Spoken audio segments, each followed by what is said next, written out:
जय हिंद। देखिए, इस वीडियो में हम बात करेंगे अभी अभी जो आरआरबी ग्रुप डी का एग्ज़ाम संपन्न हो गया है, यानी परीक्षा तो अब ख़त्म हो गई है। तो आप लोगों को इंतज़ार होगा अपनी आंसर की का कि भाई आंसर की कब तक आएगी, कट ऑफ क्या रहेगा आपका, कौन सा आपका जोन सेफ़ है, कौन से जोन से आपने फॉर्म डाला है। इसके अलावा हम इस वीडियो में ये भी देखेंगे कि फिजिकल की तैयारी आपको स्टार्ट करनी चाहिए या नहीं। ठीक है, संपूर्ण जानकारी एनालिसिस के साथ आपको यहाँ पे हम देंगे, जैसे कि हमने हर शिफ्ट के एनालिसिस की थी एग्ज़ाम की। ठीक है, क्वेश्चन के साथ। तो हम सबसे पहले अगर बात करें तो फाइनल एग्ज़ाम तो अपना ओवर हो गया है। तो एग्ज़ाम डेट क्या थी, सबसे पहले मैं एनालिसिस कर लेता हूँ। तो 17 अगस्त से लेकर 11 अक्टूबर तक एग्ज़ाम आपका हुआ है। ठीक है, ऑल शिफ्ट की एनालिसिस यहाँ पे हमने कराई है। ठीक है, अगर मैं बात कर लेता हूँ टोटल एवरेज अटेंडेंस की, तो 50 से 60% जो बच्चे हैं यहाँ पे एग्ज़ाम देने अवेलेबल थे। ठीक है, अगर मैं बात करूँ आंसर की कब आएगी, ठीक है, आंसर की आपकी कब आएगी, तो आंसर की जो आएगी आपकी 15 दिन के अंदर आंसर की यहाँ पे आ सकती है। यानी कि दिवाली जो है, दिवाली कब है, दिवाली के पहले भी आंसर की यहाँ पे आ सकती है। अगर दिवाली बीच में आ गई तो दिवाली के बाद आएगी। तो संभावना यही है कि 15 दिन में आपकी आंसर की आ जाए यहाँ पे। ठीक है, उसके बाद अगर आंसर की आएगी तो आंसर की के बाद जो है रिजल्ट कब तक आएगा, तो रिजल्ट आएगा आपका 1 से 1.5 महीने के अंदर। यानी कि आपका अक्टूबर और नवंबर के आखिरी तक रिजल्ट आ जाएगा। ठीक है, यानी फिजिकल के लिए आपको आ जाएगा, पता चल जाएगा। ठीक है, अब यहाँ पे मैं एक चीज़ आपको बताना चाहता हूँ कि रिजल्ट इतना देरी से क्यों आने का अपना फैक्ट्स है। इसलिए यहाँ पे रीज़न है क्योंकि आप मान लो 15 दिन में आंसर की निकाला। आंसर की में क्या होता है, कुछ क्वेश्चन या किसी बच्चे को आपत्ति लगानी, क्या लगानी है, आपत्ति, आपत्ति दर्ज करानी है कि भाई ये जो है गलत है या फिर ये क्वेश्चन कैसा है। तो आपत्ति लगाने के लिए उसको 15 दिन का समय दिया जाएगा। कितने दिन का, 15 दिन का। अब 15 दिन का समय और उसके बाद चेक किया जाएगा, और अगर सही पाया गया तो उसका पैसा भी रिफ़ंड होगा जो आपत्ति लगाएगा, और उसका सुधार किया जाएगा, और सुधार के बाद उसकी फिर से आंसर की दी जाएगी। तो ये जो प्रोसेस है, तो इस प्रोसेस को होने में ही 30 दिन लग जाएंगे। कितने दिन, 30 दिन। तो इसलिए हमने यहाँ पे एनालिसिस किया कि भाई 1 से 1.5 महीने आपका रिजल्ट में लग जाएगा। ठीक है, तो रिजल्ट में 1 से 1.5 महीने लग जाएगा। अब मैं बात करता हूँ कि ओवरऑल आपकी कट ऑफ क्या रहेगी, यानी कट ऑफ क्या रहेगी, क्या संभावनाएं हैं डिटेल एनालिसिस के आधार पे, और जितने अटेंडेंस है उसके आधार पे, और वैकेंसीज़ के आधार पे। तो मैं अगर सीधे सीधे शब्दों में कहूँ, कट ऑफ की बात अगर कहूँ, तो देखो, अगर मैं बात करता हूँ जो हार्ड शिफ्ट हुई है, जहाँ के क्वेश्चन बहुत हार्ड आए हैं, वहाँ अगर ऐसे बच्चे जिनका रॉ स्कोर, कौन सा स्कोर, रॉ स्कोर, अगर रॉ स्कोर उनका 65 बन रहा है, माइनस करने के बाद भी जो 1/3 की माइनस मार्किंग थी, यानी जितने अटेम्प्ट किए उसमें से गलत वालों को 1/3 माइनस मार्किंग करके अगर 65 प्लस आने की संभावना है, तो आप लोगों को फिजिकल के लिए तैयारी शुरू कर देनी चाहिए। ठीक है, बात करूँ मीडियम शिफ्ट वालों की, यानी जिनका मीडियम बैच था, क्वेश्चन मीडियम टाइप के आए हैं, तो उनका 62 प्लस अगर बन रहा है तो तैयारी शुरू कर दो अपनी। ठीक है, ईजी की बात करूँ, जो भी ईजी शिफ्ट है, जो ईजी है, यानी कि जो भी ईजी जोन है, वहाँ से 60 प्लस अगर आपका है तो आप तैयारी शुरू कर दो। ठीक है, बात समझ पा रहे हैं। यानी कि जो भी पेपर आपका हार्ड का मतलब है कि पेपर अगर इजी था तो थोड़ा कट ऑफ ज़्यादा जाएगा, पेपर मीडियम था तो कट ऑफ मीडियम जाएगा, और पेपर अगर हार्ड है तो कट ऑफ क्या जाएगा, इजी जाएगा। तो उस हिसाब से, तो अगर आपका इस जोन में फंस रहा है कोई भी कट ऑफ, तो आप तैयारी शुरू कर दो। बाकी मैं जर्नल की बात करूँ तो 5 नंबर ऊपर नीचे हो सकता है इससे। ठीक है, ज़्यादा अंतर आपका नहीं आएगा यहाँ पे। ठीक है, तो ऐसे लोग जिनका ये कट ऑफ क्रॉस हो रहा है तो फिजिकल की तैयारी आज से ही करना शुरू कर दो, क्योंकि कुछ बच्चे ऐसे हैं जो बोरी नहीं उठा पाएंगे, बाक नहीं कर पाएंगे। तो ये चीज़ों का ध्यान रखना और डॉक्यूमेंट सजोना शुरू कर दो। मैं बात करूँ अगर टॉप सेफ जोन, यानी जिस बच्चों का टॉप सेफ जोन यानी इन जोनों में है तो बहुत सेफ़ है। ठीक है, कौन से जोन में टॉप सेफ जोन है, तो हुबली, हुबली जोन में जो है लास्ट में हुआ है, तो इसमें अटेंडेंस भी थोड़ा सा देखी जाए ज़्यादा थी, लेकिन उससे फ़र्क नहीं पड़ेगा क्योंकि वैकेंसी जो है 7167 यहाँ पे दी हुई थी। तो ये थोड़ा सेफ जोन में।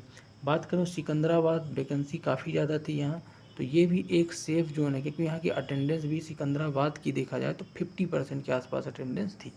मुंबई की अटेंडेंस थोड़ा सा ज़्यादा थी, लेकिन वैकेंसी ज़्यादा है और पेपर जो है हार्ड था, इसलिए यहाँ का जो सेफ़ है, सेफ जोन रहेगा कम से कम नंबर पे। भुवनेश्वर वाले जो बच्चे हैं उनका भी सेफ जोन है क्योंकि अटेंडेंस यहाँ पे कम है। ठीक है, तो ये आपके हुबली, सिकंदराबाद, मुंबई, भुवनेश्वर क्या है, टॉप सेफ जोन है। कौन से, टॉप सेफ जोन।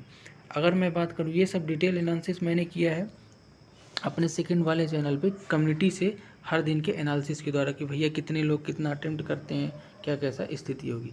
अब मैं बात करूँगा कि आप लोगों के मन में एक बात होगी कि चलो भैया अच्छा है, आप लोगों का एग्ज़ाम 1 से 1.5 महीने में रिजल्ट आ जाएगा, यानी फिजिकल कब तक होगा। अब सबसे बड़ी चुनौती फिजिकल। तो फिजिकल की बात करूँ, दिसंबर 2022 से लेके जनवरी 2022 यानी दिसंबर 2022 के अंतिम में या जनवरी 2023 में आपका फिजिकल हो जाएगा। इसके पहले नोटिफिकेशन मिल जाएगा, ठीक है। बात करूँ फिजिकल हो कैसे रहा, तो फिजिकल में बात करूँ क्या आएगा आपका, याद दिला दूँ एक बार। तो अगर पुरुष हैं आप, मेल हैं, तो 35 किलो वजन उठा के 2 मिनट चलना होगा 100 मीटर तक। इसमें पहले 3 चांस देते थे, लेकिन अब एक ही चांस है जहाँ तक है, तो एक ही चांस में आपको गिरना नहीं है, ठीक। और समय का ध्यान रखना है। और बात करूँ मेल के लिए कि रनिंग मतलब वॉकिंग पैदल चाल के लिए, तो 4 मिनट 15 सेकंड में 1000 मीटर यानी 1 किलोमीटर 1 किलोमीटर 4 मिनट 15 सेकंड में आपको यहाँ पे वॉक करके भी दिखाना पड़ेगा, ठीक है। अब इसके बाद मैं अगर बात करता हूँ फीमेल कैंडिडेट के लिए, तो फीमेल कैंडिडेट की थोड़ा सा आसान किया है। 20 किलोमीटर 2 मिनट में चलना है, बोरी लेके कितना 100 मीटर, ठीक है। और पैदल चलना है 5 मिनट 40 सेकंड में 1000 यानी 1 किलोमीटर आपको पैदल चलना है। तो यहाँ पे फिजिकल क्राइटेगरी मेल और फीमेल की है, तो इसको ध्यान में रखिएगा। और फिजिकल जो होगा दिसंबर 2022 या जनवरी 2023 के होने की पूर्ण संभावना यहाँ पे है। तो ये था हमारा पूरा एनालिसिस। अगर इसके अलावा मैं अगर कुछ और बात करूँ कि भाई आप लोगों में से तो लोग हैं यानी कि जिनका 60 या 60 से प्लस आ रहा है, तो उनको फिजिकल की तैयारी करनी चाहिए कि नहीं करनी चाहिए। उन्हें फिजिकल की तैयारी थोड़ा थोड़ा करना स्टार्ट कर देना चाहिए। कुछ बच्चे ऐसे हैं जो सोचते हैं कि आंसर की आएगी और फिजिकल करेंगे, अगर वो टफ़ हैं तो वो बाद में कर सकते हैं। लेकिन जिनको पूरा भरोसा है यानी कि 70 प्लस यानी 75 प्लस या 70 प्लस स्कोर कर रहे हैं, तो फिजिकल के लिए पूरी तरह से अपियर हो जाएं, क्योंकि आपको मौका फिजिकल के लिए कम भी मिल सकता है, 1 आधे महीने भी या 1 महीने भी मिल सकता है। इसके अलावा मैं अगर बहुत इंपॉर्टेंट बात की करूँ तो नॉर्मलाइजेशन। सबके मन में होगा कि नॉर्मलाइजेशन क्या होगा, तो नॉर्मलाइजेशन जो होगा इस बार ज़्यादा नहीं होगा, क्योंकि पेपर शिफ्ट बाय शिफ्ट देखा जाए तो ज़्यादा कठिन सरल नहीं गूंज रहे थे, 1-2 नंबर का गूंज रहे थे कठिन सरल है। यानी कि आपका ज़्यादा नॉर्मलाइजेशन जो होगा 5 से लेके 8, मोस्टली कहीं कहीं 10 नंबर का नॉर्मलाइजेशन, या एवरेज बात करूँ तो 5 नंबर का नॉर्मलाइजेशन हो सकता है। और 5 नंबर ज़्यादातर बच्चों के बढ़ने के चांस है। तो आपको नॉर्मलाइजेशन पे ज़्यादा ध्यान नहीं देना है।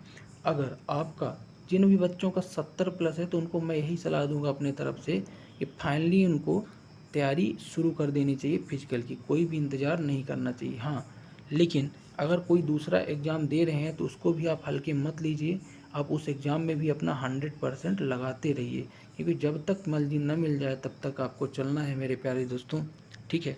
अगर मैं इसके अलावा एक और बात करता हूँ कि जो बच्चे वो हैं जिनका 60 से कम है, 60 से कम है यानी नीचे हो गए हैं, उनको घबराने की बिल्कुल भी ज़रूरत नहीं है, क्योंकि ज़िंदगी में सफलता निश्चित तो नहीं है, लेकिन असफलता अंतिम नहीं है। आप सफल एक न एक दिन ज़रूर होंगे अगर कंटिन्यूटी बनी हुई है। तो जो भी देखो, CGL का क्या है, लास्ट डेट कल है 13 तारीख को फॉर्म, CPO GD बहुत सारे फॉर्म आ रहे हैं, आपके स्टेट में भी आ रहे होंगे हर जगह जगह।